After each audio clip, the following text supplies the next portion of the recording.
આપ સૌને મારા જય શ્રી કૃષ્ણ યુટ્યુબ ચેનલ વ્રતકથાઓમાં આપનું સ્વાગત છે. આજે આપણે આ વિડીયોમાં સાંભળવાના છીએ દશામાના વ્રતની પૂજા વિધિ. દશામાના વ્રતમાં શું કરવું જોઈએ અને શું ના કરવું જોઈએ, દશામાના વ્રતના નિયમો અને દશામાની વ્રતની વાર્તા. તો ચાલો સાંભળીએ દશામાનું વ્રત. જય દશામા. હિન્દુ ધર્મમાં અષાઢ મહિનાની સાથે જ વિવિધ તહેવારોની શરૂઆત થઈ જતી હોય છે, જેને લઈને શ્રદ્ધાળુઓમાં ભારે ઉત્સાહ જોવા મળતો હોય છે. અષાઢી અમાસના દિવસથી દશામાના વ્રતની શરૂઆત થઈ રહી છે. ગુજરાતમાં મોટે ભાગે મહિલાઓ આ વ્રત ચોક્કસથી કરતી હોય છે. ત્યાર પછી સાંભળીશું દશામાના વ્રતની પૂજા વિધિ. 10 દિવસ સુધી માં દશામાની મૂર્તિનું સ્થાપન કરવામાં આવે છે. કાચા સૂતરના 10 તાતણા બનાવી 10 ગાંઠ બાંધવામાં આવે છે. દરરોજ માં દશામાની પૂજા સાથે કથા સાંભળવામાં આવે છે. છેલ્લા દિવસે દશામાની પૂજા કર્યા બાદ મૂર્તિને પાણીમાં વિસર્જિત કરવામાં આવે છે. દશામાતાનું વ્રત 5 કે 10 વર્ષ સુધી કરવામાં આવે છે. તેને અધવચ્ચે મૂકવું એ અશુભ મનાય છે. વ્રતના 5 કે 10 વર્ષ પૂર્ણ થયા બાદ દશામાના વ્રતનું ઉજવણું કરવામાં આવે છે. યથાશક્તિ સોનું ચાંદી કે પંચધાતુની સાંડળી બનાવરાવી ને બ્રાહ્મણને દાનમાં આપવી, વસ્ત્રદાન કરવું, દક્ષિણા આપવી. આ વ્રતમાં સ્વચ્છતા રાખવી એ ખૂબ જ જરૂરી છે. 10 દિવસ દરમિયાન એકટાણું કે નકોડો ઉપવાસ મહિલાઓ કરે છે. જો સાચા હૃદય અને ભક્તિ સાથે આ વ્રત કરવામાં આવે તો જીવનના દુઃખ અને સમસ્યાઓ 1 વર્ષમાં જ દૂર થઈ જાય છે. આ વ્રત એ મહિલાઓ સંપૂર્ણ 10 દિવસ સુધી રાખે છે. આ સમય દરમિયાન દશામાં માતાની સંપૂર્ણ વિધિથી પૂજા કરવામાં આવે છે અને તેમની પાસે સુખ અને સમૃદ્ધિની પ્રાર્થના કરવામાં આવે છે. ત્યાર પછી જાણીશું દશામાતાના વ્રતના નિયમો. દશામાતાનું વ્રત એક વખતે કર્યા બાદ દર વર્ષે કરવામાં આવે છે. આ વ્રત વચ્ચે વચ્ચે છોડી શકાય નહીં. આમ કરવું એ અશુભ માનવામાં આવે છે. જો જરૂરી હોય તો તમે ઉજવણું કર્યા બાદ છોડી શકો છો. પીપળના ઝાડની છાયામાં દશામાતાની પૂજા કરવી એ શુભ માનવામાં આવે છે અને પૂજાનો દોરો પણ પીપળની આસપાસ બાંધવામાં આવે છે. આ દિવસે પીપળાની પૂજા કરીને ભગવાન વિષ્ણુની પણ પૂજા કરવામાં આવે છે. આ વ્રતમાં સ્વચ્છતાનું ખાસ ધ્યાન રાખવામાં આવે છે. ઘરની બિનજરૂરી વસ્તુઓ પણ બહાર રાખવામાં આવે છે. આ સાથે સફાઈ સંબંધિત વસ્તુઓ એટલે કે સાવરણી વગેરે ખરીદવાની પરંપરા પણ આ દિવસે પ્રચલિત છે. દશામાતાનું વ્રત રાખનાર મહિલાઓ માત્ર એક જ વાર ભોજન અથવા ફળનું ભોજન કરી શકે છે. એવું માનવામાં આવે છે કે દશામાતાના વ્રત નિયમ પ્રમાણે સાચા હૃદય અને ભક્તિ સાથે કરવામાં આવે તો જીવન સંબંધિત દુઃખ અને સમસ્યાઓ એ એક જ વર્ષમાં દૂર થઈ જાય છે. 10 દિવસ દશામાની મૂર્તિઓ બેસાડી વ્રત, ઉપવાસ, ભજન, કીર્તન, આરતી, પૂજન કરી અને ઘરને પવિત્ર વાતાવરણ રાખી શ્રદ્ધા, ભક્તિ અને ભાવપૂર્વક દશામાનું વ્રત કરવામાં આવે તો આપણા પર આવનારી ખરાબ અસર દૂર થાય છે. છેલ્લા કેટલાક વખતથી દશામાના વ્રત કરનાર ભક્તોની સંખ્યા વધતી જઈ રહી છે.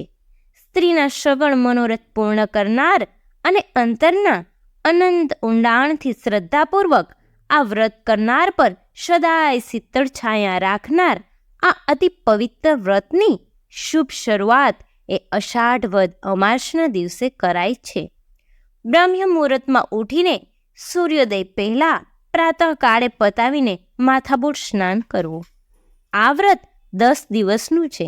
10 દિવસ પૂરા થાય એટલે શ્રાવણ સુધી દશમના દિવસે આ વ્રતનું ઉજવણું કરાય છે. શાસ્ત્ર પુરાણોએ જેના ગુણગાન ગાયા છે એવું આ અતિ ફળદાયી વ્રત છે. આ વ્રત કરનારના ત્રિવિધ તાપ દશામાં ટાળે છે. રિદ્ધિ સિદ્ધિ દેનાર, સુખ સમૃદ્ધિ વધારનાર આ વ્રત કરનાર ભાવિકજનોના સંકટકાળે દશામાં સદાય હાથ ચાલે છે અને દશામાં જેનો હાથ ચાલે છે એના પર 33 કરોડ દેવતાની કૃપા વર્ષે છે. દશામાની દયા થાય તો ગ્રહોનું નડતર દૂર થઈ જાય છે. મંગળ અને રાહુ જેવા અશુભ ગ્રહોની મહાદશામાંથી માં દશામાં જ ઉગારે છે. દશામાનું વ્રત પૂર્ણ થતાં મહિલાઓ મોટી સંખ્યામાં શુભ મુહૂર્ત પ્રમાણે પોતાના માથા ઉપર દશામાને બેસાડીને તળાવમાં પધરાવવા જાય છે. જ્યારે તેઓ નીકળે છે ત્યારે 1 2 3 4 દશામાનો જય જયકાર જેવા ગીતો ગાતા ગાતા ભાવપૂર્વક દશામાને પાણીમાં પધરાવે છે.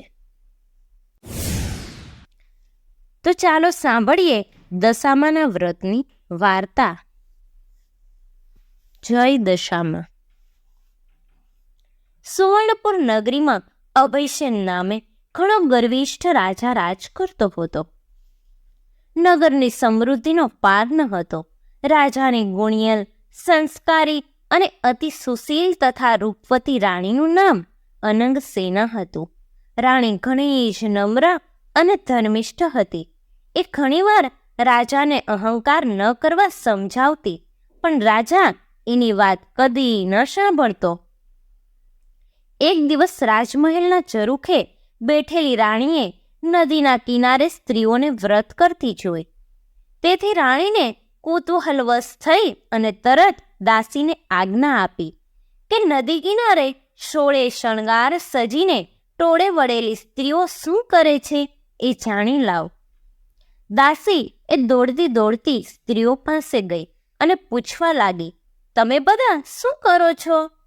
ત્યારે એક સ્ત્રીએ જવાબ આપતા કહ્યું, અમે દશામાનું વ્રત કરીએ છીએ. આ વ્રતની વિધિ એવી છે કે શુક્તરના 10 તાર લઈ 10 ગાંઠ વાળવી, ગાંઠે ગાંઠે કંકુના ચાંદલા કરવા. ત્યારબાદ સ્ત્રીએ વ્રત ક્યારે કરવું અને કેવી રીતે કરવું વગેરે જણાવ્યું. દાસીએ મહેલમાં આવીને રાણીને બધી વાત કરી. ધાર્મિક સ્વભાવની રાણીને પણ આ વ્રત કરવાની ઈચ્છા થઈ. મનથી વ્રત કરવાનું નક્કી કર્યું. એણે રાજાને આ વાત જણાવી તો અહંકારી રાજાએ ના પાડી દીધી અને કહ્યું, આ વ્રત તો ગરીબ ગુરબા માટે છે. તારે તો ઘણી સાહેબી છે. ધન દોલત, નોકર ચાકર, બાગ બગીચા, રાજપાટ બધું છે. માટે આ વ્રત કરવાનું છોડી દે. રાજાના અભિમાન ભર્યા વચન સાંભળી રાણીનું દિલ દુભાયું. એ જાણતી હતી કે ગમે તેવી સમજાવટ છતાં અભિમાની રાજા એકનો બે થવાનો નથી. રાજાએ અહંકાર, ગર્વ અને અભિમાનમાં ચકચૂર થઈને દશામા વ્રતનું અપમાન કર્યું. તેથી દશામાના ક્રોધનો પાર ન રહ્યો. માએ રાજાના સ્વપ્નમાં આવીને એક જ શબ્દ કહ્યો, પડું છું. બીજા જ દિવસે પડોશી રાજા લાવ લશ્કર સાથે ચડી આવ્યો. આવા અણધાર્યા હુમલાથી રાજા અભયસિંહ ગભરાયો. જીવ બચાવવા માટે રાણી અને બંને કુંવરોને લઈને જંગલના રસ્તે ભાગ્યો. રાણી અનંગસેના મનમાં સમજે છે કે પોતાના પતિએ કરેલા દશામા વ્રતના અપમાનથી આ દશા પ્રાપ્ત થઈ છે. ઘોર જંગલમાં રાજા રાણી ઉઘાડા પગે ચાલ્યા જાય છે. પગમાં કાંટા કાંકરા વાગે છે. દુઃખ અને થાકનો પાર નથી. કુંવરો તરસ્યા થયા છે. એટલામાં એક વાવ આવી. રાજા પાણી લેવા માટે વાવમાં ઉતર્યા. પાછળ બંને કુંવરો ઉતર્યા તો દશામાએ અદ્રશ્ય રહીને બંને કુંવરોને ખેંચી લીધા. કુંવરોને અદ્રશ્ય થઈ ગયેલા જાણી અને રાણી એ વિલાપ કરવા લાગી. રાજા પણ મનમાં સમજી ગયો કે નક્કી આ દશામાનો કોપ છે. એ રાણીને આશ્વાસન આપતા સમજાવે છે કે જેણે આપ્યા એણે લઈ લીધા, હવે એ જ આપશે. રુદન કરતી રાણીને સમજાવતો રાજા આગળ ચાલ્યો. થાકના લીધે બંનેના પગ ઘસડાય છે. પગમાં વેઢા વેઢાના કાંટા વાગી ગયા છે. તેથી પીડાનો પાર નથી. રસ્તામાં એક વાડી આવી. રાજાને થયું કે હાસ, બે ઘડી વિશ્રામો તો મળશે. પણ રાજાએ એ વાડીમાં જેવા પગ મૂક્યા કે તેવા જ ખીલેલા ફૂલો કરમાઈ ગયા. અને વાડીનો માળી એ વિચાર કરવા માંડ્યો કે નક્કી આ માણસ પાપી પગલાંનો છે. તેથી માળી એ લાકડી લઈને રાજાને મારવા દોડ્યો. રાજા રાણી માંડ બચીને ભાગ્યા. જીવનથી હતાશ થઈ ગયેલા ભિખારી જેવી હાલતમાં બંને એક નગરમાં આવ્યા. એ નગર એ રાજાની બહેનનું હતું. રાજાને આશા હતી કે બહેન જરૂર આશરો આપશે. એણે પાદરેથી પોતાની બહેનને સંદેશો મોકલ્યો કે તેનો ભાઈ આવ્યો છે. બહેને એ પોતાના ભાઈને સોનાની ગાગરમાં સુખડી મોકલાવી અને સાથે જ સોનાની સાંકળી મૂકી. પણ એ સોનાની ગાગર એ પિત્તળની બની ગઈ અને સુખડી એ ઈંટના કટકા બની ગઈ અને સોનાની સાંકળીના બદલે ફૂફાડા મારતો કાળો નાગ નીકળ્યો. રાજા વિચાર કરે છે કે મારી સગી બહેન મને મારી નાખવા આવું ન કરે. નક્કી આ દશામાના કોપને કારણે જ થયું છે. આવો વિચાર કરી રાજાએ ગાગર ત્યાં જ દાટી દીધી અને રાણીને લઈને આગળ ચાલ્યો. ચાલતા ચાલતા એક નદી આવી. નદીના કાંઠે ચીભડાના વાડા છે. રાજા બંને હાથ જોડીને વાડાના માલિકને કરગરવા લાગ્યો કે ભાઈ, 7 દિવસના ભૂખ્યા છીએ, દયા કરીને એક ચીભડું આપો. ખેડૂતને દયા આવવાથી એક ચીભડું આપ્યું. રાજાએ નક્કી કર્યું કે આગળ જઈને થોડું વિશ્રામ કર્યા પછી ચીભડું ખાવું અને ભૂખને શમાવવી. પૂર્વ બન્યું એવું કે ગામના રાજાનો કુંવર એ 2 દિવસ પહેલા રિસાઈને ભાગી ગયો હતો. સિપાઈઓ એ કુંવરની શોધમાં નીકળ્યા હતા. દશામાના કોપના કારણે રાજાના હાથમાં જે ચીભડું હતું એ કુંવરનું માથું બની ગયું. આ માથા પર નજર પડતા જ સિપાઈઓએ દોડીને રાજા અભયસેનને પકડી લીધો. દોરડાથી બાંધીને લાતો મારતા મારતા નગરમાં લઈ ગયા. નગરના રાજાને બધી વાત કરી. રાજાએ પોતાના કુંવરની હત્યા કરવા બદલ અભયસેનને કાળ કોટડીનો હુકમ આપી અને બંદીખાનામાં નાખી દીધો. રાજા વગર વાકે કેદ થયો. તેથી રાણી અનંગસેના પર દુઃખનો પહાડ તૂટી પડ્યો. એ રોજ જંગલમાં જતી, લાકડાનો ભારો લઈ આવતી ને વેચીને જે પૈસા મળે એનાથી પેટનો ખાડો પૂરતી. આમ દિવસો ઉપર દિવસો પસાર થવા લાગ્યા. અષાઢ મહિનો આવ્યો. અનંગસેનાએ અષાઢની અમાસે એટલે કે દિવાસાના દિવસે દશામાનું વ્રત શરૂ કર્યું. દશામા વ્રતના 10 દિવસ નકરોડો ઉપવાસ કર્યો અને માની ભક્તિ કરી. રાણી અનંગસેનાની અપાર ભક્તિ જોઈ અને દશામાનો કોપ શમી ગયો.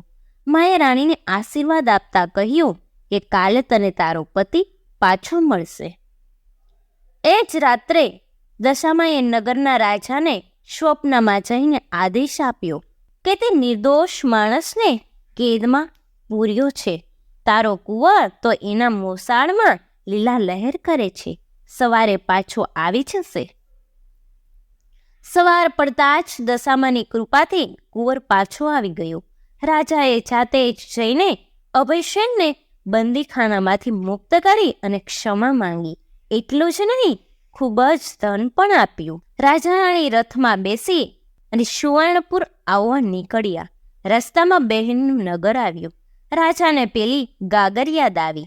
પાદરે આવીને ખાડો ખોદીને જોયું તો પિત્તળની ગાગર એ સોનાની બની ગઈ હતી અને ગાગરમાં સોનાની સાંકળ અને સુખડી હતી. એટલામાં બહેન પણ આવી આગ્રહ કરીને ભાઈ ભાભીને ઘરે લઈ ગઈ. 2 દિવસ રોકાઈને રાજા રાણી આગળ ચાલ્યા. રસ્તામાં વાવ આવી. જોયું તો વાવના કાંઠે દશામાં એ વૃદ્ધ ડોશીનું રૂપ ધારણ કરી ઊભા છે. બંને કુંવરો એમની આંગળી પકડીને ઊભા છે. રાજા રાણી તરત માતાજીને ઓળખી ગયા અને લાકડીની જેમ માના પગમાં પડ્યા. દશામાએ અસલ સ્વરૂપમાં આવી અને દર્શન આપતા કહ્યું, હે રાજા, તે અભિમાન આણીને મારા વ્રતનું અપમાન કર્યું હતું. તેથી તારા પર હું કોપાયમાન થઈ હતી, પણ હવે તારો ગર્વ ગળી ગયો છે. વળી તારી રાણીએ ભાવથી મારું વ્રત કર્યું છે, તેથી હું પ્રસન્ન થઈ છું.